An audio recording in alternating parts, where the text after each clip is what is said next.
Support comes from Mosby Building Arts, upgrading windows to help curb appeal and keep homes efficient. More at callmosby.com. This is St. Louis on the Air from St. Louis Public Radio. I'm Elaine Cha. There's been much said and written about the passing of Pope Francis earlier this week on Easter Monday. He was 88 years old.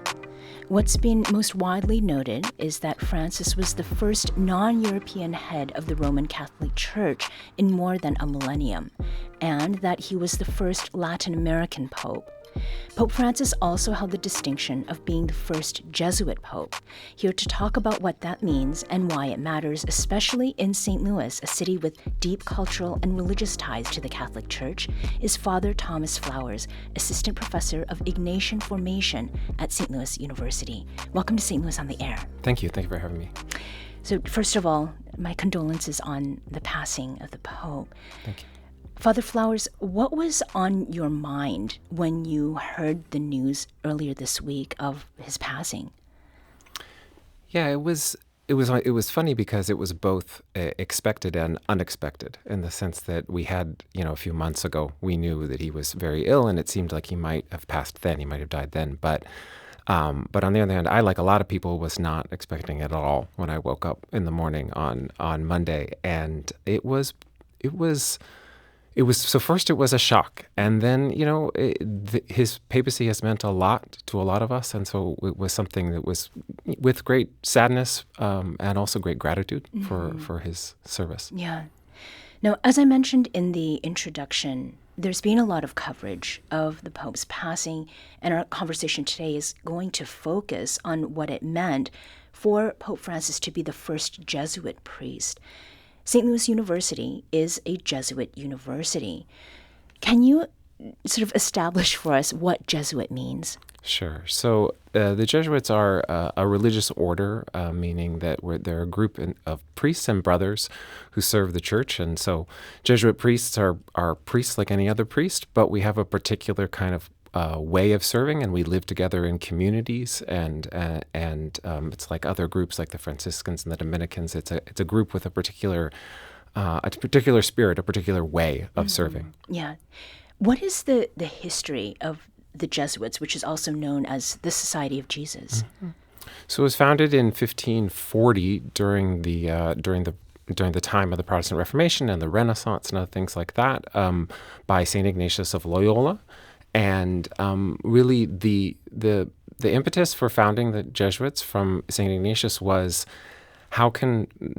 he felt like there was a need in the church to serve in ways that wasn't happening. He wanted to be able to serve people, to reach people who weren't being reached. He looked at sort of problems that were going on in the church, corruption, other things like that, and he said, we need learned priests who can go anywhere and do anything that the church needs. Mm-hmm. And so that was his idea. Yeah.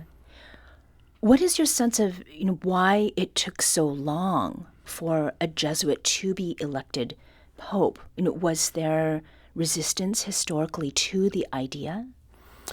There haven't, most popes have not been part of any religious order, so not been part of any group. Most of them have been what we would call the diocesan clergy, the regular priests who staff parishes and all this sort of thing. So I don't know the numbers for other religious orders, but a lot of religious orders have not had very many.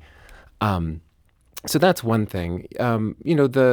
The Jesuits also, we actually specifically seek not to take positions of power in the church. It's actually a promise that you make at your final vows as a Jesuit. And so in that respect, it's not that surprising that we wouldn't hold a position like that. Yeah. So how did Pope Francis then Sure. square that part of the vows that are taken with becoming the highest authority of the Roman Catholic Church? Right. Yeah. So the key is that you don't seek these offices. Sometimes you're asked to have them.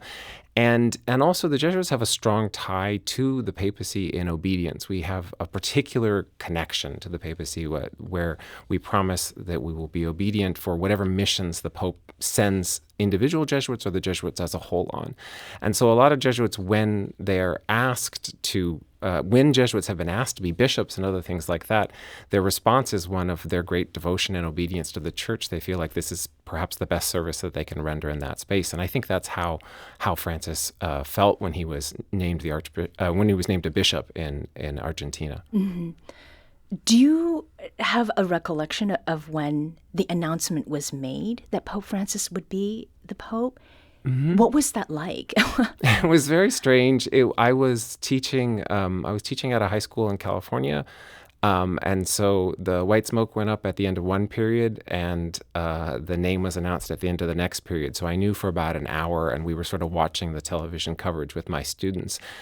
I personally didn't even know that there were any Jesuits in the conclave, in the group that were possible. Mm-hmm. So when they named him, I had no idea who he was. I heard the name, and then I was looking at news stories live in front of my class, and I saw that it said that he was a Jesuit, and I literally said in front of the class, Jorge Mario Bergoglio, and he's a Jesuit, with just kind of shock.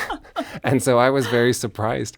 And then the second surprise came when he came out on the balcony. If so many people have talked about the way he carried himself in that moment was with sort of a humility and a simplicity that immediately I thought to myself, well, I don't know who this is, but I know he's a Jesuit, and I know that this is different, that this is different from other moments like this. Mm-hmm.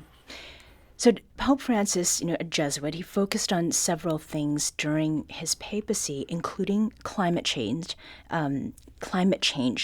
advocacy of migrants and refugees, and inclusion. So starting with climate change, Father Flowers, how did focusing on action around climate change align with Francis's being a Jesuit? Yeah. So I mentioned that at the founding of the order, the idea was we want to serve where other people aren't serving. It was really Ignatius of Loyola, the founder of the Jesuits, had this idea that we want to serve where the need is greatest in the church. And he had sort of a way of his devotion, in fact, to the papacy came out of, well, this is the person who's going to be able to look at the world and see where the greatest needs are, where are things not being met. And the idea was, as Jesuits, we'll go to the places other people don't want to go or can't go, and serve needs that aren't being served. Mm-hmm. So really a lot of Francis's priorities as Pope were rooted in that sort of vision. Where is the need greatest? And he's somebody who listened very attentively to advisors and to ordinary people. And I think his movement in terms of climate change was really focused on, he saw this is a tremendous need that's affecting the whole world, and that's affecting the poorest and most marginalized people the most. Mm-hmm. And he said, we need to address this because this is something that we're not doing a good enough job on. There's a great need here. Mm-hmm. And so he saw that. And the same thing with refugees. He saw that problem continuing to grow and to grow. And he said, this is a need, and we're not focusing on this the way that we should. Mm-hmm. Where are those places that needed to be served in that way, and where others would not go or were reluctant to go? Yeah. Well, so, I mean, the ones that you name are some of them, right? The church had a stance in terms of ecology and was already serving migrants, but sort of bringing more attention to them was very important. Francis was very concerned about people who felt, who were on the margins of the church, both non-Catholics, but also people who felt distant from the church. He wanted to encounter people who felt like who didn't feel at home in the church. And that was very important to him, that people knew that God's love is inclusive, that's expansive. And I think that was something that was very important to him, how to proclaim that expansiveness. Mm-hmm. On the point of migrants and refugees and advocating on their behalf, Pope Francis sharply rebuked the Trump administration around its immigration policy. How is that specifically reflective of Jesuit teaching? Sure. So the Superior General of the Jesuits from the 60s until the beginning of the 1980s was Pedro Rupe. And he looking at what the needs of the church were, he founded toward the end of his time during his time as general, he founded Jesuit Refugee Services. So we founded a worldwide network that still exists to this day and that runs education in refugee camps and advocacy for migrants in this country and in many, many countries all throughout the world. And so Pope Francis was raised in that awareness, starting from the Superior General when he was a young priest, about of being attentive to the needs of migrants, and that's been a real priority and remains a very important priority in the Jesuits today. And you noted those who were marginalized. And when it came to LGBTQ people, Pope Francis was asked a question about gay priests in 2013, and he famously responded then, "Who am I to judge?" And then later, he authorized the blessing of same-sex couples. How does that disposition align or not with Jesuit teachings? What it really is fundamentally rooted in and is this: Jesuits have a really strong sense of encounter, that you want to encounter reality and the person in front of you as they are. And that's something that Francis was so good at. And it's rooted in Catholic teaching. It's not different from Catholic teaching, but it's a particular way of looking. Jesuits want to start with who is this person and what are their needs? Where is their brokenness? Where can they be cared for where they're not being cared for? How can they be listened to if they're not being listened to? And that's kind of the bedrock principle, that question, who am I to judge? It's not really a doctrinal question. It's really a question about people. And Francis was always interested in the person in front of him, whether that was a reporter or a person in the square. He always was looking at that person and trying to listen to them and love them and respect them. Are there any ways in which Jesuit teachings might have influenced Pope Francis, but he didn't quite go there? That is, are there other ways that the Jesuit perspective on the papacy may have influenced the church? I don't know. I mean, I think one of the things is that he gained a perspective as Pope that he couldn't have possibly had as a Jesuit. He gained a perspective that I don't have. When Ignatius saw the papacy and when he founded the order, his thought was, well, the Pope's going to have the most universal perspective. He's going to be able to tell us things that we don't know because he's going to talk to people all over the world in ways that we can't. And so in some ways, he gained perspective that I don't have, and I know Jesuits who have had dealings with him who will say, that in fact they had to learn from him things that when they were impatient with him on something or they wanted something more from him, they had to listen to him and say, oh, he's listening to a much wider selection of the faithful and of the world than I am, and that changes you. But that's a fundamentally Jesuit thing, to listen first, and I think he embodied that very well. What do you, when you're teaching, for instance, what do you mark as Pope Francis's greatest accomplishments, if that's the right way to put that? Yeah, it's a funny word for a papacy. You're right, a question, accomplishment. But, I think that, his very first kind of what they sometimes call the roadmap of his papacy was a text that he wrote called Evangelii Gaudium, the joy of the gospel. It's called an apostolic exhortation. It's very early on in his papacy. But even that very phrase, the joy of the gospel, that's really what he embodied more than anything else. And he had this phrase in it that's always been very dear to me, where he talked about the need to look at people with loving attentiveness.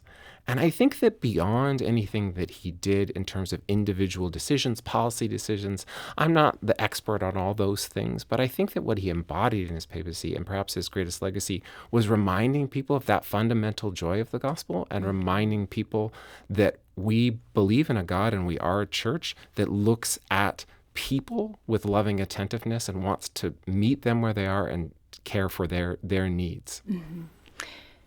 Earlier, you had mentioned diocesan priests, and we should be clear, most priests are diocesan priests in that they don't belong to a specific order. For Pope Francis to have been a Jesuit and to be the leader of all Catholics, regardless of whether they belong to an order or not, is there anything on that count that you feel he uniquely sort of contributed something to the Catholic Church? Sure. I sometimes make the joke. I used to make the joke when people would ask me, was I happy that there was a Jesuit Pope? I'd say, well, if I didn't think the Jesuits contributed something positive to the church, I wouldn't be doing this. This is in the sense that I wasn't a Jesuit before, for the first part of my life, I went to a diocesan parish. And, so the thing is that Jesuits are we're trying to serve the whole church. And we think we bring something particular to it, but what we bring is more than anything else an availability to serve the needs that we see with an intellect and attention and a care that we're formed in. And I think that's what he brought more than anything. Yeah. Pope Francis appointed the majority that is of current cardinals. Right. How might that have a continued or lasting effect on the church? I mean, it will. Obviously, no one knows. I don't know who will be the next pope, but I think that what is very clear is that he increased the diversity, geographic and otherwise, of the group of cardinals, and so they're going to have a slightly different face with a much wider perspective on the world and the needs of the church than in previous conclaves, and that I can only see that as being for the good of caring for the whole church and the whole world. Mm-hmm. Are there any other lasting effects that you can see his papacy having? I think that fundamentally, his openness and his care, as I've said before, are kind of the things that are going to be most remembered about him, and in that sense that he was always willing to not to start from ideas, but to start from reality and to start from people, not from sort of categories. And I think that helped to challenge and to encourage us to do the same. Yeah, in encounter, Exactly. as you said. Yeah. Pope Francis's funeral is on Saturday, and then the conclave, the process that will select a new pope, will start soon thereafter. Now, this is a big question. Sure. And the Catholic Church is, of course, it is a global church. But in your view, what does the church need now, especially as rates of Catholicism continue to decline in parts of the world, including here in the United States? Yeah, I mean, of course, I'd like to just say that it's above my pay grade, so to speak, and pass on the question. But rewards in heaven. yeah. But no, I mean, I think that what the church needs, I mean, in some ways the church needs what it always needs, in the sense that the church needs someone who not only believes deeply, but knows how to communicate that this is good news. You know, that word gospel, right, means good news. And sometimes the way that people look at the church and they don't see that embodied. But that, I think, more than anything else, is to be able to proclaim to the world and to people who have fallen away that this is good news, what we believe, and that all people are welcome in this church. I think those are probably the two most important things. What pieces of joy will you be remembering and sort of carrying with you through this time, of course, of mourning, but also welcoming in whoever the next pope will be? Yeah, I mean, I think there's so many moments from his papacy that moved me, and most of them were kind of moments of encounter. He was coming out of the hospital in 2023, and he stopped to comfort this couple who had just lost their child, and all these sorts of things. Those are the kind of moments I take forward. Thomas Flowers is an assistant professor of Ignatian formation at St. Louis University. Father Flowers, thank you so much for joining us. Thank you very much.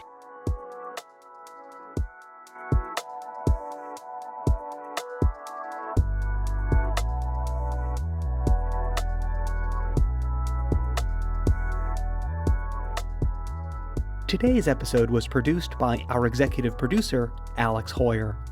Audio engineering and podcast design by Aaron Dorr. St. Louis on the Air is a production of St. Louis Public Radio. Understanding starts here. Do you find yourself regularly listening to episodes of St. Louis on the Air? Suggest us to a friend you think might enjoy our conversations. And leave us a review and rating on Apple Podcasts on the App Store. It's the simplest way to help people discover our show. Thanks. St. Louis Public Radio is a member-supported service of the University of Missouri St. Louis.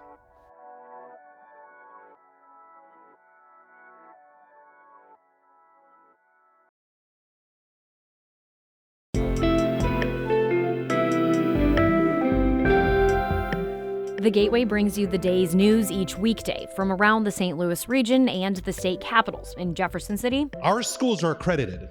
We don't need this bill. And Springfield. How many more years must pass before lawmakers see time is of the essence? I'm Abby Larico. Join me each weekday for The Gateway on the STLPR app or wherever you get podcasts.